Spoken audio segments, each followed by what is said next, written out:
तो वहाँ की कहानी है कि कैसे कातिल दूसरे देश में बैठ के कत्ल करवाता रहा और वहीं पे पुलिस ने केवल सिर्फ 2 चाय के कप की प्याली से इस पूरे केस को सुलझाया। तो कहानी काफ़ी अच्छी होने तो आप आखिर तक बने रहे। चैनल को सब्सक्राइब कर लीजिए। तो हेलो एवरीवन, मैं विवेक सिंह और एक नई कहानी में आपका स्वागत करता हूँ। उम्मीद करता हूँ आप और आपका पूरा परिवार स्वस्थ और अच्छे होंगे। तो चलिए कहानी को शुरू करते हैं।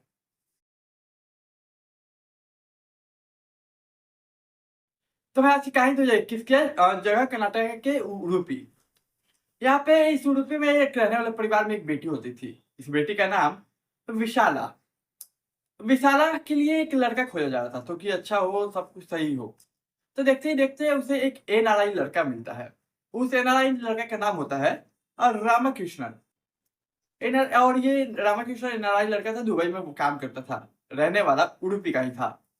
तो ये लड़का मिलता है, फिर परिवार वाले इसके विशाला के इससे शादी करवाते हैं। अब इन दोनों की शादी हो जाती है और ये लोग दुबई चले जाते हैं, क्योंकि दुबई में ही वो काम करता था रामाकृष्णन। अब ये दुबई चला जाता है, उसके बाद देखिए सब कुछ अच्छा चलता है। कुछ समय बाद इनकी एक बेटी भी होती है। इसके बाद लगभग 2021 में वो लोग वापस आते हैं, मार्च के समय में, और कोरोना काल के मतलब जो फैल रहा था उससे पहले। तो मार्च में वापस आते हैं और फिर रहते हैं ये लोग यहाँ पे, हॉलीडे में छुट्टियां मनाने आए होते हैं। कुछ समय रहते हैं और यूपी में, और फिर वापस दुबई अपना चले जाते हैं। फिर थोड़ा समय गुजरता है और मार्च से आता है जुलाई। 2 जुलाई की वो तारीख होती है जब इस बार फिर वापस आते हैं ये लोग।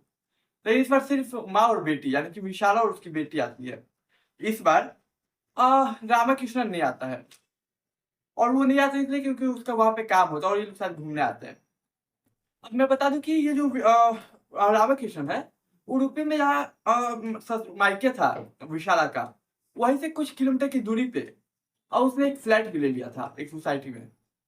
तो कह सकते हैं कि विशाला के ससुराल भी कह सकते हो, वहाँ पे रहते नहीं थे इसके माँ बाप रामाकृष्ण के, तो ससुराल कह सकते थे क्योंकि उसके पति ने लिया था। तो भी वो दुबई से 2 जुलाई को आती है और अपने माँ बाप के घर चली जाती है। देखते ही देखते समय गुजरता है, 10 दिन गुजर जाते हैं। अब समय तारीख आता है 12 जुलाई 2021। अब विशाला अपनी माँ को घर से कह के निकलती है कि मैं बैंक जा रही हूँ और कुछ पैसे भेजे हैं मेरे पति यानी कि रामाकृष्ण ने, वो पैसे निकाल के मैं घर आ जाऊंगी। माँ बाप बोलते ठीक है। अब ये बैंक की ओर रुख करती है और बैंक चली जाती है। लेकिन देखिए टाइम गुजरता जाता है, लगभग दिन हो जाते हैं। और दिन होते हैं जब माँ बाप देखते कि अभी तक बेटी आई नहीं, पैसे लेके इतना टाइम लगता नहीं है, क्योंकि उडुपी की रहने वाली थी विशाला, तो उसे सब पता है कि कहाँ पे है, क्या है, कैसे होता है। लेकिन माँ बाप को थोड़ा चिंता सताती है। तो मैंने बताया ना कि एक सॉरी रामाकृष्ण का एक घर भी था कुछ दूरी पे वहां से। तो अब ये लोग सोचते हैं चलो वहां पे जाके देख लेते हैं कहीं अपने घर तो ना चली गई। तो उसके माँ बाप विशाला के चले जाते हैं वही जहाँ पे सोसाइटी में घर था रामाकृष्ण का, वहां पे जाते पर नॉक करते हैं, गेट कोई नहीं खोलता। अब थोड़ा सा पुश करते हैं वो लोग, गेट खुल जाता है, बल्कि गेट अंदर से खुला हुआ था, मुझे लगता है घर के अंदर ही बैठी है। सब लोग जाते हैं, डाइनिंग एरिया में जाते हैं, और डाइनिंग एरिया में जाते ही जो वो देखते हैं कि सामने बेटी फर्श पे पड़ी है, बगल में एक लोहा का तार है और गले पे वो निशान है। अब देखते ही सब मामला क्लियर समझ में आ रहा था कि बेटी अब रही नहीं। अब माँ बाप रोने लगते हैं और उन्हें एक अलग ही शौक लग जाता है। अब सोचे एक बेटी जो बैंक घर से निकली थी कि बैंक जा रही हूँ, अचानक उसके माँ बाप को उसकी लाश मिले। खैर उसके पिताजी फिर पुलिस को कॉल करते हैं, पुलिस आती है, इसको इन्वेस्टिगेट करना शुरू करती है। तो सबसे पहले देखते हैं कि इसे मारा गया है गला घोट के, क्योंकि वो बगल में तार भी था और निशान भी थे। इसके बाद पुलिस देखती है कि इसके जो माता पिता ने जैसा बताया कि उस अपने मतलब जेवर पहन के गई थी। अब देखते हैं तो बॉडी पे कोई जेवर नहीं होती, मतलब कि मामला रोबड़ी का है, और घर में जो सामान था वो बिखरा हुआ था। अब पुलिस देखिए, ये एक केस एनआरआई का था, तो पुलिस इसमें कोई कमी नहीं छोड़ना चाहती थी, और पुलिस इसमें एक स्पेशल टीम 6 लोगों की गठित करती है और फिर इन्वेस्टिगेशन को स्टार्ट करते हैं, बॉडी को पोस्टमार्टम के लिए भेजती है। अब उसी 6 पुलिस वालों में से एक पुलिस वाले की नजर पड़ती है और उसी डाइनिंग एरिया में रखे हुए 2 कप के ऊपर, वो कप में थोड़ी सी चाय बची हुई थी। अब पुलिस देखती कि 2 कप की चाय है, और वो चाय देखने से पता चल रहा था कि दो चाय ताजा ही बनाया गया, मतलब ये कह सकते हैं आज ही का बना हुआ है, क्योंकि वो चाय अगर आप बनाते हैं, चाय लवर है तो आप अच्छे से पहचान जाएँगे कि ये चाय कितनी देर पहले बनी होगी, मतलब आज, कल, परसों। तो पुलिस वाले को लगता है कि बन गया। अच्छा, अब ये पुलिस वाला जाता है किचन में, देखता है कि एक बर्तन रखा हुआ है जिसमें चाय की कुछ चीज़ है, चाय पत्ती है। तो उससे भी क्लियर कि चाय बनाई गई है। तीसरी चीज़ कि चाय छानने वक़्त कुछ बूँदें उसकी चाय की गैस पे गिरी थी। तो सब देखने से एक चीज़ तो क्लियर कि यहाँ पे कोई और व्यक्ति भी था और कोई अनजान व्यक्ति को तो चाय पिलाया नहीं जाएगा। दूसरी बात कि जैसा पेरेंट्स बताते हैं कि ये बैंक के लिए निकली थी, लेकिन ये अचानक यहाँ कैसे आ गई? जा रहा था बैंक और अचानक यहाँ रुख मोड़ ली। अब एनआईए के मामला से मामला बड़ा काफ़ी सीरियस था कि जल्दी इसको सॉल्व करना होगा। तब यहाँ की पुलिस है दुबई कॉल करती है उसके पति को कि देखिए आपकी पत्नी के साथ ऐसा-ऐसा हो गया। अब बेचारा पति वो भी रोने लगता है और कहता है सर मैं जल्द से जल्द आता हूँ। अब देखिए पुलिस इन्वेस्टिगेट करती है लेकिन उन्हें कोई सुराग नहीं मिलता है, केवल वो 2 चाय की प्याली के अलावा। अब पुलिस कॉल डिटेल निकालती है, लोकेशन को ट्रैक करती है और विशाला का। तो पता चलता है कि ये बैंक की ओर जा रही थी। लेकिन अचानक एक कॉल आता है और उस कॉल आने के बाद वो रुख कर लेती है इस घर की ओर, उसके पति के घर की ओर। और वो कॉल होता है आखिरी उसका दुबई में बैठा पति के पास। और ये सब देखते हुए बोलते अच्छा पति को आने दो, उसके बाद ही कुछ आगे की कार्रवाई करेंगे। अब चूँकि मामला कत्ल का था और उसकी पत्नी मरी थी, तो वो जल्दी फौरन अगले दिन आ जाता है। अगले दिन आता है, अच्छे से अंतिम संस्कार होता है, सारा प्रोसेस हो जाता है। अब पुलिस तहकीकात करती है, उससे इंक्वायरी करती है, पूछताछ करती है कि एक बात बताइए कि पत्नी आपकी बैंक जा रही थी, फिर आपके कॉल के बीच ऐसा क्या हुआ कि आपके कॉल से वो डायरेक्शन चेंज करके यहाँ आ गई? आपने ऐसा क्या बोला? तब ये जो पति है वो पहले बातों को पूरा घुमाता है, टाल-मटोल करता है, लेकिन पुलिस को कुछ शक होता है। तो पुलिस फैसला करती है कि एक काम करते हैं इसका फ़ोन खंगालते हैं। अब इधर पुलिस इसके फ़ोन खंगालती है। तो पहले तो नॉर्मली रिकॉर्ड में कुछ नहीं मिलता है। फिर वही कॉल रिकॉर्ड जब व्हाट्सएप का खुला जाता है, तो कुछ चौंका देने वाली चीज़ें पता चलती है। तो पता चलता है कि जो विशाला को आखिरी कॉल इसने किया था, उससे ठीक पहले और ठीक बाद उसने एक नंबर पे और कॉल किया। और उसके बाद पुलिस फ़ौरन इस रामाकृष्ण को फ़ौरन अरेस्ट करती है और थोड़ा अपने पुलिसिया अंदाज में पूछताछ करती है और फिर ये सारी कहानी उगल देता है। तो चलिए कहानी क्या हुआ मैं आपको बता दूँ, तब आप चैनल को सब्सक्राइब कर लीजिए। तो सबसे पहले मैं विशाला के बारे में आपको बता दूँ। विशाला एक फ्री माइंडेड और ओपन माइंडेड लड़की थी और शायद ये कत्ल की वजह यही बन गई। वो कैसे?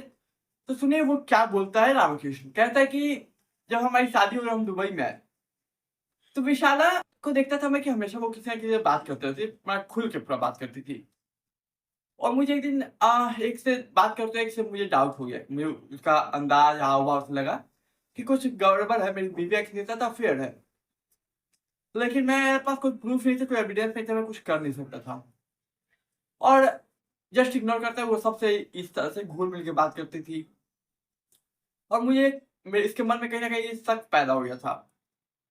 अब ये लोग जब मार्च में आते हैं वापस मार्च 2021 में आते हैं उडुपी, तो ये देखता है, नोटिस करता है कि अब वो जो इसकी पत्नी है विशाला, वो कि इस शख्स से कॉल पे बात कर रही है पूरा हँसकर। हालाँकि अगर ये शायद अगर उसकी पुष्टि करता है कि किससे बात कर रही है, क्या बात कर रही है, तो शायद कत्ल नहीं होता।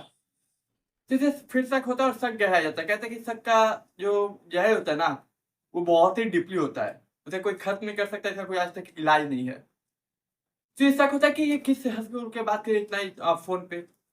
और ये मार्च में ही इस मर्डर को पूरा प्री प्लान करता है।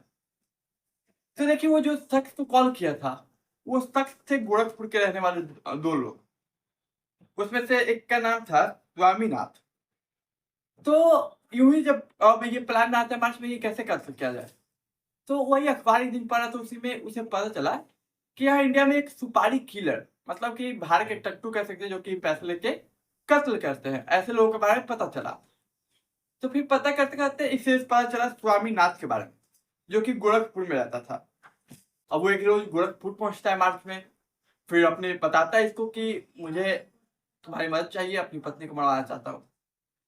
फिर देखिए इन लोगों की डील फिक्स होती है 5 लाख में। तो कह रहा है ठीक है मैं 2 लाख अभी देता हूँ और बाकी के 3 लाख कत्ल होने के बाद दूंगा। अब ये अपने एक दिन क्या होता है कि मार्च में दुबई वापस जाने से पहले ये अपनी पत्नी को उसी फ्लैट में ले जाता है और अपनी दो शख्स से मिलवाता है, एक स्वामीनाथ है और एक उसके साथी जो रहता है उससे, कि दोनों मेरे दोस्त हैं और कभी भी तुम्हें दिक्कत हो मैं दुबई में रहता हूँ और कभी तुम यहाँ आओ कोई दिक्कत हो कोई परेशानी हो तो इन्हें कॉल कर लेना, ये तुम्हारी पूरी मदद करेंगे। तब ये पति के दोस्त थे विशाला को लगा तो क्या दिक्कत होगी, सब विशाला बोलते ठीक है। अब देखिए मिलवा दिया, वो दुबई चल जाता है। फिर इस बार किसी बहाने से माँ बेटी को वापस दुबई से भेज देता है 2 जुलाई को इंडिया। इंडिया में कहा उडुपी। अब उडुपी भेज देता है, बहाने से भेजता है, वो नहीं खुद नहीं आता वहां से कि मुझे काम है। अब वो ये बैंक जाने वाली, सवाल है कि बैंक से ऐसे उसने क्या बोला कि ये रुख मुड़ गया।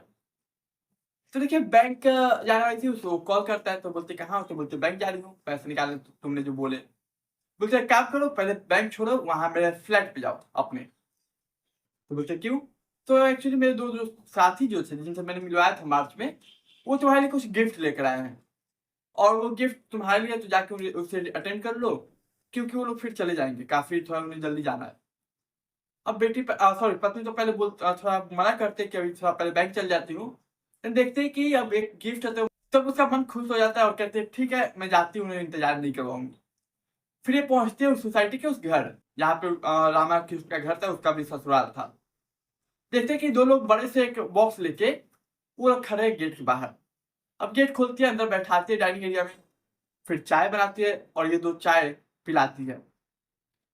अब देखिए कि फिर वो लोग मौका देखते हैं उस पर हमला करते हैं, लोहे की तार से गला घोटते हैं। वो जो बॉक्स होता है उसमें कुछ जो गहने थे पैसे थे वो सब लेके डाल के वहां से वो चले जाते हैं।